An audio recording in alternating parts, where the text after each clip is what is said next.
అమర్నాథ్ గారు, ఒక బీజేపీ కూడా ఇవాళ ఒక మేనిఫెస్టో రిలీజ్ చేసినట్టున్నారు. ఒక అంశం నాకు కొంచెం అర్థం కాల అందులో. అంటే మున్సిపాలిటీల్లో గెలిస్తే పన్ను బకాయిలు ఉన్న వాళ్ళకి ఈ సడలింపులు ఇస్తామని చెప్పి ఒక స్టేట్మెంట్ ఉన్నది. ట్యాక్స్ రిలాక్సేషన్ ఇస్తామని. అంటే ఇది పాలసీ మున్సిపాలిటీ స్థాయిలో చేస్తారా, రాష్ట్ర స్థాయిలో చేస్తారా? ఒకటి.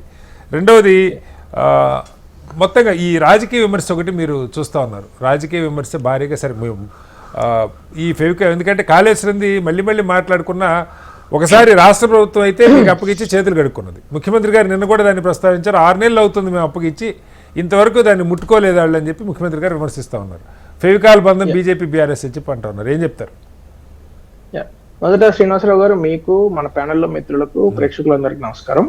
ఇప్పుడు ముఖ్యమంత్రి గారు ఏదైతే మాట్లాడుతున్నారో, ఇవన్నీ గత 2 సంవత్సరాల దాదాపు 2 నెలల సమయంలో ముఖ్యమంత్రి అనే వ్యక్తి ఏం చేశారో చెప్పడానికి ఆయన దగ్గర ఒక విషయం కూడా లేదు. 2024 క్యాలెండర్ మారింది, 25 క్యాలెండర్ మారింది.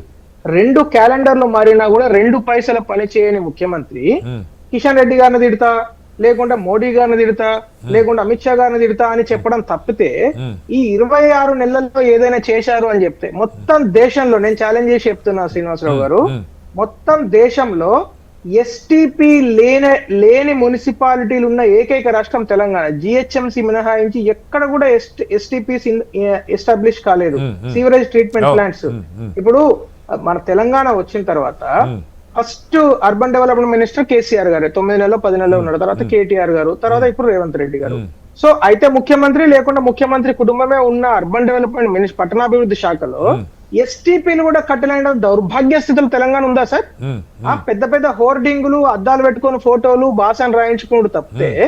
రెండో విషయము, నేను మళ్ళీ ఛాలెంజ్ చేసి అడుగుతున్నాను, ఈ 26 నెలల్లో కాంగ్రెస్ ప్రభుత్వము ఒక్క ఫైర్ ఇంజిన్ అన్న ఎక్స్ట్రా ఉన్నదా సార్? 26 నెలల్లో ఒక్కటన్నా. ఇప్పుడు ఎన్నో ఫైర్ యాక్సిడెంట్స్ జరిగినాయి, హైదరాబాద్ లో జరిగినాయి, పాపం చాలా మంది చనిపోయారు. మనం అనేక సార్లు టీవీలో డిబేట్లు మాట్లాడుకున్నాము, మీడియాలో కొత్త కొత్త కథనాలు ఇచ్చారు, చాలా రీసెర్చ్ అనలిటిక్స్ విశ్లేషకులు విశ్లేషించారు. కానీ ప్రభుత్వం చేయాల్సిన పని ఏంది? కొత్త ఫైర్ ఇంజిన్. ఒక మున్సిపాలిటీ అన్నప్పుడు మున్సిపాలిటీకి కొన్ని క్యారెక్టరిస్టిక్స్ ఉంటాయి. ఆ క్యారెక్టరిస్టిక్స్ లో ఒక్కటన్నా క్యారెక్టరిస్టిక్ మున్సిపాలిటీలో మీరు అడిగారు కాబట్టి చెప్తున్నా. దీనికి సంబంధించి ఇప్పుడు హైడ్రా ఉదాహరణకి మొన్ననే నాంపల్లి దగ్గర ఫర్నిచర్ షాపు ధ్వంసం అయింది, కాలిపోయింది. ఫైర్ ఇంజిన్లు ఎంత అవసరం, అసలు నియమాల ప్రకారం కట్టారా లేదా సీజ్ చేసుకుంటూ వస్తున్నారు చాలా చోట్ల. For your information. అదే జిహెచ్ఎంసీ, ఇప్పుడు జిహెచ్ఎంసీ మినహాయించి మిగతా 130, 123 మున్సిపాలిటీలు, అసలు 27 అంటే కలిపారు. మొత్తం 150 గురించి మాట్లాడుకోవాలి. 150 మున్సిపాలిటీల్లో పరిస్థితి ఏంది? ముఖ్యమంత్రి గారికి డెవలప్మెంట్ చేసే చేతగాక డైవర్షన్ పాలిటిక్స్. ఏమనంటే ఆ సిబిఐ వెంటనే వచ్చి కేసీఆర్ అరెస్ట్ చేయాలి. 2.5 సంవత్సరాలు మీరేం చేశారు సార్? మీరు మీ దగ్గరే హోమ్ మినిస్ట్రీ ఉంది కానీ, మళ్ళీ చెప్తున్నాను, ఫస్ట్ హెచ్ఎండిఎస్ స్కామ్, 2 తర్వాత హెచ్ఎండిఎస్ స్కామ్, తర్వాత గొర్రెల స్కామ్, ఆ తర్వాత ఫోన్ ట్యాపింగ్ వ్యవహారం 2024 మార్చు, ఆ తర్వాత జిఎస్టి స్కామ్, ఆ తర్వాత ధరణి స్కామ్ అన్నారు, ఆ తర్వాత ఇప్పుడు కాళేశ్వరం స్కామ్ అంటున్నారు. మరి ఇన్ని స్కాములు అని పదే పదే చెప్పిన ముఖ్యమంత్రి గారు, ఆయనకు ఒక అలవాటు ఉంటది. అంటే ఒక కంటిన్యూస్ గా ఆయన మేనరిజం, నా దగ్గర నిర్దిష్టమైన ఆధారాలు ఉన్నాయి, నా దగ్గర నిర్దిష్టమైన ఆధారాలు ఉంటాయి. మియాపూర్ భూముల స్కామ్ లో ముఖ్యమంత్రి గారు సాక్షాత్ అప్పుడు సెక్రటరీ గారు, తర్వాత చీఫ్ సెక్రటరీ అయిన శాంతి కుమారి గారు పేరు తీసుకొని, జస్ట్ కోటింగ్, ఇప్పుడు ముఖ్యమంత్రి గారు 2023 ఎన్నికలకు ముందు శాంతి కుమారి గారు వాళ్ళ మరిది గోల్డ్ స్టోన్ ప్రసాద్ అని పేర్లు పెట్టి మరి ప్రెస్ మీట్ పెట్టారు. మరి 24 నెలల్లో 26 నెలల్లో కనీసం ఒక సిట్ కూడా వేసిన పాపన అవ్వలేదు.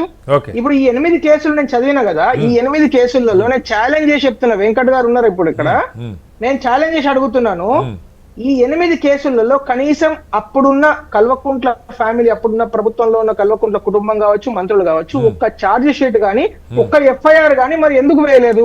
ఈ ప్రశ్నకు సమాధానం ఉందా వెంకట్ గారి దగ్గర? రైట్. అంటే నేను ఇంకోటి అడుగుతున్నాను సార్, అంటే ఇందాకే మొట్టమొదటి రామ్మోహన్ గారు నేను మాట్లాడుకున్నాం, రాష్ట్ర స్థాయి, జాతీయ స్థాయి, అంతర్జాతీయ అంశాలే చర్చకు వస్తూ ఉన్నాయి. ఈవెన్ డిబేట్లో కూడా కొంత అదే జరుగుతుంది, జరగట్లేదని కాదు. బేసిక్గా మున్సిపాలిటీలకు సంబంధించి ఇప్పుడు ఇవాళ ముఖ్యమంత్రి గారు మాట్లాడారు. 12 ఏళ్లుగా అక్కడ నిజామాబాద్లో అరవింద్ గారు ఎంపీగా ఉన్నారు, మోడీ గారితో చాలా పరపతుందని చెప్తున్నారు ఆయన. ఇప్పటిదాకా నిజామాబాద్ స్మార్ట్ సిటీ కాలేదు, ఇది ఎంత దరిద్రంగా ఉందో చూడండి అని చెప్పి ఆయన అడుగుతుంది. మీరేమో ఫైర్ ఇంజిన్లు కొన్నారని అడుగుతాను. అవకాశం ఇవ్వండి చెప్పండి సార్, నాకు అవకాశం ఇవ్వండి. మిమ్మల్ని అడుగుతాను చెప్పండి. నేను అలిగేషన్ చేస్తున్నాను ముఖ్యమంత్రి గారు, అది మాట్లాడాల్సింది పోయి డైవర్షన్ పాలిటిక్స్ చేస్తున్నాడు అని. ఈ 2.5 నెలల్లో, ఈ 2.5 సంవత్సరాల్లో ఇప్పుడు సార్, ఇప్పుడు మున్సిపాలిటీలో ఏమేమి వసతులు కావాలి? ఈ రోజు మొత్తం రాష్ట్రంలో 140 మున్సిపాలిటీలో 252 ప్రాజెక్టులు, రన్నింగ్ ప్రాజెక్ట్స్ అమృత్ 2.0 కింద కేంద్ర ప్రభుత్వ 9,584 కోట్లతో చేస్తున్న ప్రాజెక్టులు మినహాయించి ఒక సిమెంట్ బస్తా కూడా కొనలేని దౌర్భాగ్య పరిస్థితులలో కాంగ్రెస్ పార్టీ గవర్నమెంట్ ఉన్నది. ఎందుకంటే మీరు ఏ మున్సిపాలిటీ కన్నా వెళ్ళండి, అమృత్ స్కీమ్ కింద ఉన్న నిధులు తప్పితే మీరు, నేను వెబ్సైట్ లింక్ పంపిస్తాను, ఎవరైనా ఓపెన్ చేసి చూసుకోవచ్చు ఎన్ని నిధులు, ఎన్ని ప్రాజెక్టులు, ఆ ప్రాజెక్టులలో ఇప్పటి వరకు ఎంత ఖర్చు అయింది, ఎంత ఇంకా బ్యాలెన్స్ ఉంది, ఎంత మ్యాచింగ్ గ్రాంట్ ఇచ్చింది స్టేట్ గవర్నమెంట్, ఎంత ఇవ్వలేదు. నేను ఇంకొక రెండో విషయం చెప్తాను. ప్రైమ్ మినిస్టర్ ఆవాస్ యోజన కింద prime minister Awas Yojana urban కింద స్టేట్ గవర్నమెంట్ కు 1706 కోట్లు వస్తే దానిలో 393.6 కోట్ల రూపాయలు ఇంకా తెలంగాణ ఖజానాలో మూలుగుతున్నాయి. నేను చెప్తున్న మాట కాదు, సిఏజీ ఇచ్చిన report, comptroller and auditor general ఇచ్చిన రిపోర్టులో ఇచ్చిన పొందుపరిచిన, అంటే మీరు మ్యాచింగ్ గ్రాంట్ చాతగాక మీరు ఆ డబ్బులను వాడుకునే పరిస్థితి లేక ఈరోజు prime minister Awas Yojana urban అంటే ఏం సార్, మున్సిపాలిటీలో ఇల్లు కొట్టుడు కదా. అమృత్ స్కీమ్ కింద మ్యాచింగ్ గ్రాంట్ ఇవ్వాల్సిన బాధ్యత ఈ ముఖ్యమంత్రి గారికి లేదా? తర్వాత ఇంకొక విషయం, హెల్త్ లో urban health machine, rural health machine కింద 224 కోట్ల రూపాయలు మూలుగుతున్నాయి అక్కడ. ఆ తర్వాత రూరల్ డెవలప్మెంట్ కింద మొన్నటికి ఇవాళ కూడా 256 కోట్లు రిలీజ్ అయ్యాయి సెంట్రల్ గవర్నమెంట్ నుంచి. ఏది మన సర్పంచ్ ఎలక్షన్ పెట్టారు కాబట్టి, రైట్. దాదాపు 2118 కోట్ల రూపాయలు ఈ రోజు రాష్ట్ర ఖజానాలో ఆల్రెడీ వచ్చి ఉన్నాయి. మీరు మ్యాచింగ్ గ్రాంట్ ఇవ్వలేక, మ్యాచింగ్ గ్రాంట్ ఇచ్చే పరిస్థితి లేక మీరు చేయట్లేదు. నేను ఇంకొక ప్రశ్న వేస్తా, నేను ఆఖరి ప్రశ్న వేస్తా గారు. కాంగ్రెస్ పార్టీ ప్రభుత్వము ఈ 9 నెలల్లో, అంటే December 31 వరకు 9 నెలల కాలంలో వాళ్ళు మొత్తం సంవత్సరానికి 54,000 కోట్ల రూపాయలు మేము అప్పు తీసుకొస్తామని బడ్జెట్ లో పెట్టి కేవలం 9 నెలల్లోనే 65,930 కోట్ల రూపాయలు అప్పు తీసుకొచ్చారు. రైట్. ఈ అప్పులు తీసుకొచ్చడం అనేది వాస్తవం, వాళ్ళే చెప్తున్నారు. రైతు భరోసా ఇచ్చారా? ఇవ్వలేదు. మహాలక్ష్మి కింద 2,500 రూపాయలు ఇచ్చారా? ఇవ్వలేదు.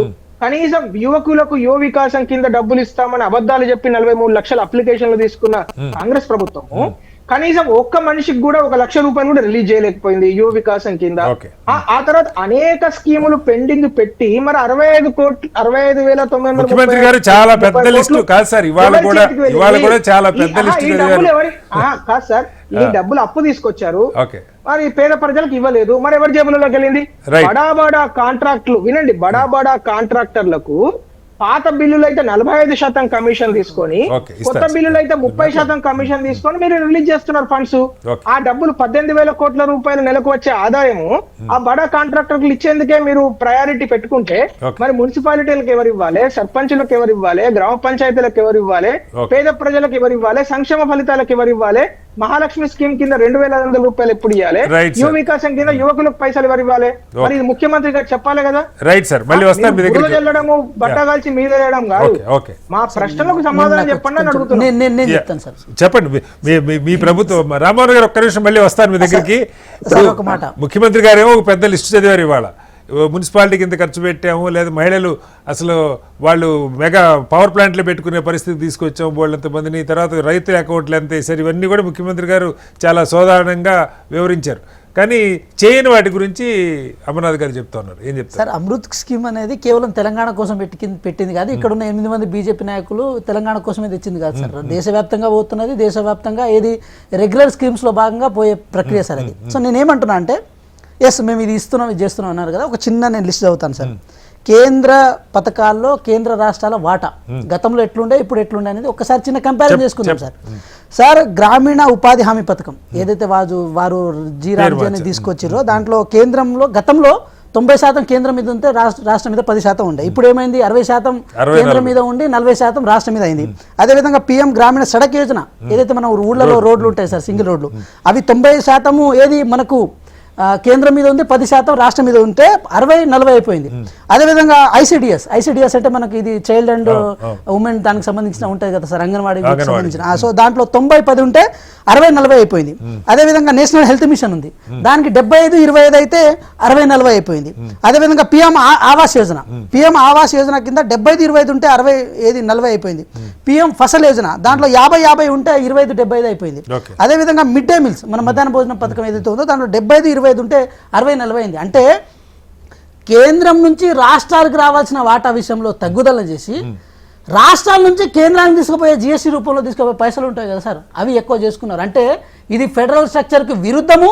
అదేవిధంగా ఇదేంటి ఆర్థిక దోపిడీకి నిదర్శనం అని చెప్పడానికి ఇంతకంటే బీజేపీ ప్రభుత్వం వచ్చాక నిధులు పెంచాము, రాష్ట్రాల వాటా. ఒక్క నిమిషం అమర్నాథ్ గారు, ఎవరైనా ట్యాక్స్ కడితేనే డబ్బులు, అది మీరు రేవంత్ రెడ్డి గారి ఇంట్లోంచి ఇస్తలేరు, మా మోడీ గారి ఇంట్లోంచి ఇస్తలేరు. మరి అదే సార్, మరి అదే 40 అయినా ప్రజలు కట్టే ట్యాక్సులలోంచే కదా మీరు ఇచ్చేది సార్. ఒకటి సార్ మేమేమంటున్నాం, ప్రజలు ఇప్పుడు మ్యాచింగ్ గ్రాంట్ ఇవ్వమని చెప్పండి మరి సార్. ఒకటి సార్ నేనేమంటున్నా, దానికే చెప్తున్నారు సార్, మీరు నిధులు తగ్గించారు, భారం పెంచారు రాష్ట్రాల మీద, మీరేమో సెస్సుల రూపంలో లేదా సర్చార్జీల రూపంలో మీరు తీసుకుంటున్నారు, వాటా తగ్గించారు ఆయన ఎలిగేషన్. సార్ ఇంకోటి కూడా చెప్తున్నా సార్, ఒక మాట నేనేమంటున్నా అంటే, మీరు ఒకసారి బడ్జెట్ని చూడండి ఫస్ట్ నుంచి. ఏది మనకి ఏదైతే ఎంజీ నరేగా నిధులు ఉన్నాయో ఇప్పుడు ఈ రోజు పడ్డ వెన్నుపోటు కాదు సార్, అది గతం నుంచి వెన్నుపోటు పడుచుకుంటూ ఈ రోజు మనకు కనపడింది అంతే. మీరు ఫర్ ఎగ్జాంపుల్ ఒక బడ్జెట్ చూడండి, ఏది 2022-23లో లేకపోతే 21-23లో చూడండి. ఒక బడ్జెట్లో అయితే 75,000 కోట్ల వరకు మాత్రమే ఏది ఎంజీ నరేగాకు నిధులు కేటాయిస్తారు. అదే బడ్జెట్లో గతిశక్తి మిషన్లో భాగంగా ఏదైతే ఎయిర్పోర్ట్లు, పోర్ట్లు, రోడ్లు ఏదైతే డెవలప్ చేయాలని అనుకున్న వాటిల్లో దాదాపు 5 లక్షల కోట్ల వరకు ప్రత్యేకంగా దాన్ని బడ్జెట్ చేస్తారు. ఎందుకంటే దీంట్లో పేదోళ్ళు బక్కచిక్కిన వాళ్ళు ఉంటారు, దాంట్లో అదాని అంబానీ ఉంటారు. ఎవరు కార్పొరేటర్లకు అప్పగిస్తున్నారు, ఎవరు పేదోళ్ళని ఎవరు కొడుతున్నారు. నేనేమంటున్నా, ట్యాక్స్ మినాయింపు అదాని అంబానీలకి మీరు ఈజీగా చేసుకుంటారు కానీ అదే పేద ప్రజలకు కానీ చేయరు కదా సార్. సో ఇదంతా లోతుగా మాట్లాడుకోవాల్సి వస్తే ఫెడరల్ స్ట్రక్చర్ కి ఎటువంటి వెన్నుపోటు బీజేపీ పోడుస్తుందని లోతుగా చెప్పొచ్చు. ఒక్కటి నేను చెప్తున్నాను సార్, మిగతా రాష్ట్రాలకు వచ్చే కేంద్ర ప్రభుత్వ పథకాలు కానీ నిధులు కానీ రెగ్యులర్ గా వచ్చేవి కాకుండా తెలంగాణకు అదనంగా ఏం తెచ్చారని దాని మీద మాట్లాడాల్సిన అవసరం ఉంది. కేవలం ఒక మాట చెప్తున్నాం సార్, కేవలం హైదరాబాద్ లో ఉన్న పాత బస్తీ మీద ఉన్న కక్షతో మెట్రో ఫేజ్ 2 విస్తరణకు వాళ్ళు ఒప్పుకుంటలేరు సార్. అదే విధంగా మూసీ విస్తరణ మీరు చూడండి ఒకసారి జాగ్రత్తగా. ఒక మాట అన్న అమరదాన్, ఒక మాట సంబంధించి మేము 30 క్వశ్చన్లు అడిగారు urban development ministry, union urban development ministry 30 క్వశ్చన్లు అడిగితే ఇప్పటి వరకు రాష్ట్ర ప్రభుత్వం. అమర్నాథన్ ఒక విషయం చెప్తా మీకు, అమర్నాథన్ ఒక మాట మీరు అడిగారు కాబట్టి నేను సమాధానం చెప్పాల్సిన బాధ్యత రాష్ట్ర ప్రభుత్వం నుంచి ఉంటుంది. అమర్నాథన్ ఒక విషయం చెప్తున్నా, 30 క్వశ్చన్లు దేనికి అడుగుతున్నారు అమర్నాథన్? తెలంగాణ రాష్ట్ర ప్రజలకు ఇవ్వాల్సిన సొమ్ము అయితే తెలంగాణ ప్రజలకు మేలు చేయాల్సిన అవసరం ఉంది. ఇప్పుడు మీ 8 మంది ఎంపీలకు 30 క్వశ్చన్లు అమర్నాథ్ గారు ఒక మాట, 8 మంది ఎంపీలను ఈ తెలంగాణ రాష్ట్ర ప్రజలు 30 క్వశ్చన్లు అడిగి ఓట్లేలే. కేంద్రం నుంచి ఏదైనా తీసుకొస్తారు, తెలంగాణ రాష్ట్ర ప్రజలను ఏదైనా చేయగలుగుతారని చెప్పి ఉద్దేశంతో ఓట్లు వేసిన అవసరం ఉంది. తెలంగాణకు నిజంగా చేయాల్సి వస్తే ఇన్ని క్వశ్చన్లు అడగాల్సిన అవసరం లేదు, ఇన్ని చేయాల్సిన అవసరం ఉంది. మీ ప్రతిదీ ప్రాజెక్ట్ గురించి వివరాలు డీటెయిల్స్ అడిగారు. ఇప్పుడు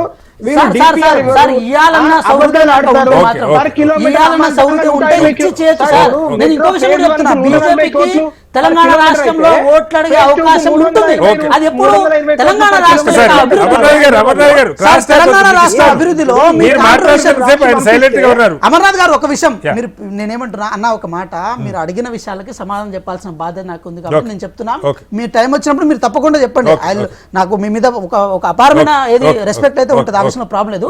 బట్ రాష్ట్ర ప్రయోజనాల గురించి మనం మాట్లాడే వ్యవహారంలో సార్, తెలంగాణ రాష్ట్రానికి ఇన్ని బడ్జెట్లు 12 సంవత్సరాల కాల పరిమితిలో వాళ్ళ కాంట్రిబ్యూషన్ ఏ మూలాన సరిపోదు sir. Regular scheme sir, regular. ఇప్పుడు జిఎస్టీ ఇక్కడ నుంచి తీసుకుపోతారు, అక్కడ నుంచి వాళ్ళు ఏది మామూలు రెగ్యులర్ స్కీమ్స్ ఇచ్చే విషయంలో ఇస్తారు తప్ప విభజించబడ్డ తెలంగాణలో ఇంతవరకు వాళ్ళు ప్రత్యేకంగా గొప్పగా చేసి